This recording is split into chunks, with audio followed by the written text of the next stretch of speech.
সরস্বতী পুজোর দিন বাজার থেকে চিংড়ি মাছ কিনে এনেছিলাম। সেদিন তো খাইনি, তাই ভাবলাম আজকে রবিবার, আজকে কিছু বানাই।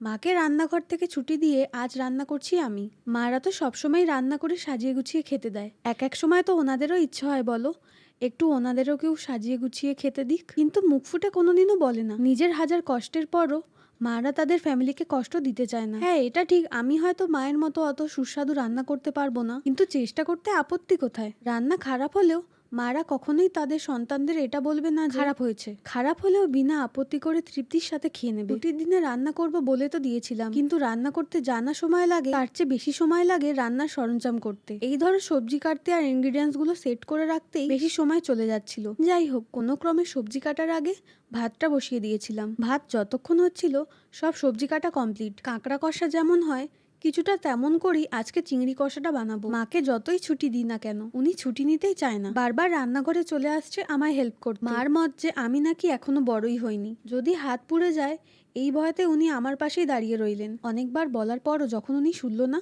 তখন বললাম ঠিক আছে, তুমি এখানে চেয়ার নিয়ে বসে দেখো আমি কি করছি। অন্যদিকে ভাত হয়ে যাওয়ার পর সেদ্ধ ডাল বসিয়ে দিয়েছিলাম। সেদ্ধ ডালের ভিডিওটা বানাইনি, এমনিতে আমাদের ইউটিউব চ্যানেলে সেই ভিডিওটা আছে যদিও। ডাল নামিয়ে নিয়ে সেটাই পেঁয়াজ আর কাঁচা লঙ্কা দিইনি, কারণ মা বললো দিস না, এমনিই থাক। নতুন আলু দিয়ে রান্না করছি তাই একটু বেশি সময় লাগছিল সেদ্ধ হতে। দেখো তো কেমন লাগছে রান্নাটা, কমেন্টে জানিও কেমন লাগছে। এই হলো সানডে লাঞ্চ। আর হ্যাঁ, সবার লাস্টে খয়রা মাছ ভেজেছিলাম। দেখা হচ্ছে পরের ভিডিওতে। Bye bye.